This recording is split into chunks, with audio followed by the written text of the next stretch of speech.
Hello students, मैं रेखा Garg Maharaja Agrasen senior secondary school में हिंदी प्राध्यापिका हूँ। आज हम क्लास 10th की हिंदी की बुक कृतिका के पाठ 2 जाट पंचम की नाक के सार को पढ़ेंगे। इस कहानी के लेखक कमलेश्वर जी हैं। इस कहानी में उन्होंने भारतीय नेताओं और अधिकारियों की उस मनोदशा का चित्रण किया है जब भारत अंग्रेजी शासन की आजादी से तो आजाद हो गया था, पर मानसिक रूप से अंग्रेजों का ही गुलाम था। यही इस कहानी में दर्शाया गया है। इंग्लैंड की रानी एलिजाबेथ द्वितीय अपने पति के साथ हिंदुस्तान पधारने वाली थी। देश की सारी अखबारें इस शाही दौर की खबरों से भरी हुई थी। इस दौरे के लिए छोटी से छोटी बात पर भी सबकी निगाहें टिकी हुई थी। रानी का दर्जी परेशान था कि हिंदुस्तान, पाकिस्तान, नेपाल के दौरे पर रानी क्या पहनेगी। उनका सेक्रेटरी और जासूस भी उनसे पहले ही दौरा करने वाले थे।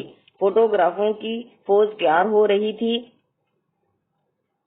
रानी की जन्मपत्री और उसके जो कारनामे हैं, उनके अतिरिक्त अखबारों में उनके नौकरों, बावर्चियों और अंगरक्षकों, उनके कुत्तों की तस्वीरें भी छापी गई थी। दिल्ली में शाही सवारी के आगमन से धूप मची हुई थी।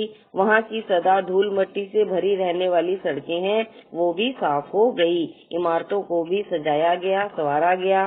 पर एक बहुत बड़ी मुश्किल थी जो सबके सामने आ रही थी कि नई दिल्ली में जॉर्ज पंचम की मूर्ति पर नाक नहीं थी। उस मूर्ति पर जो नाक है वो किसी ने तोड़ दी थी, किसी ने काट दी थी। जॉर्ज पंचम की नाक के लिए किसी वक्त आंदोलन हुए थे। राजनीतिक पार्टियों ने प्रस्ताव भी पास किए थे कि जॉर्ज पंचम की नाक रहने दी जाए या हटा दी जाए। इसके लिए हथियारबंद पहरेदार भी तैनात कर दिए गए थे। पर इंडिया गेट के सामने वाली जॉर्ज पंचम की मूर्ति की नाक अचानक गायब हो गई थी। अब महारानी देश में आ रही थी और मूर्ति की नाक न हो तो परेशानी होनी ही थी। देश की भलाई चाहने वालों की एक मीटिंग बुलाई गई जिसमें सभी इस बात से सहमत थे कि मूर्ति की नाक तो होनी ही चाहिए। यदि वह नाक ना लगाई गई तो देश की नाक भी नहीं बचेगी। उस स्तर पर सलाह मशवरे तय किए गए और यह तय किया गया कि किसी मूर्तिकार से मूर्ति की नाक लगवा दी जाए। मूर्तिकार ने कहा कि नाक तो लग जाएगी, पर यह पता होना चाहिए कि वह मूर्ति कहाँ बनी थी, कब बनी थी, उसके लिए पत्थर कहाँ से लाया गया था। पुरातत्व विभाग की फाइलों से भी कुछ पता नहीं चला। मूर्तिकार ने सुझाव दिया कि हर देश के हर पहाड़ पर जाया जाए और वहां से ऐसा ही पत्थर ढूंढकर लाया जाए जैसा कि मूर्ति में लगा हुआ था। मूर्तिकार हिंदुस्तान के सभी पहाड़ी प्रदेशों, पत्थरों, खानों के दौरों पर निकल गया, परंतु उसे वैसा पत्थर कहीं भी नहीं मिला। उसने पत्थर को विदेशी बता दिया। मूर्तिकार ने सुझाव दिया कि देश में नेताओं की अनेक मूर्तियां लगी हैं। यदि उनमें से किसी एक की मूर्ति की नाक लाट की मूर्ति पर लगा दी जाए तो क्या ठीक रहेगा। सभापति ने सभा में उपस्थित सभी लोगों की सहमति से ऐसा करने की आज्ञा दी। जॉर्ज पंचम की नाक का माप उसके पास था। वह दिल्ली से बम्बई, गुजरात, बंगाल, बिहार, उत्तर प्रदेश से होकर मद्रास, मैसूर, केरल आदि सभी प्रदेशों का दौरा करता हुआ पंजाब पहुंचा। उसने वहां तिलक, शिवाजी, गांधी जी, गुरुदेव, सुभाष चंद्र बोस, चंद्रशेखर आजाद, मोतीलाल नेहरू, लाला लाजपत राय और भगत सिंह की लाटों को देखा, परखा। पूरे हिंदुस्तान की परिक्रमा कराया, पर उसे जॉर्ज पंचम की नाक का सही माप कहीं नहीं मिला, क्योंकि जॉर्ज पंचम की नाक से सबकी नाक बड़ी निकली।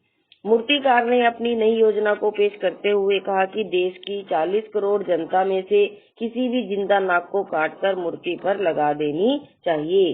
यह सुनकर सभापति परेशान हुए, पर मूर्तिकार को इसकी इजाजत दे दी गई। अखबारों में केवल इतना ही छापा गया कि नाक का मसला हल हो गया है और इंडिया गेट के पास वाली जॉर्ज पंचम की लाट के नाक लग गई है। नाक लगने से पहले फिर हथियारबंद पहरेदारों की तैनाती हुई। मूर्ति के आसपास का जो तालाब है उसे सुखाकर साफ किया गया। उसमें ताजा पानी डाला गया ताकि लगाई जाने वाली जिंदा नाक सूख न जाए।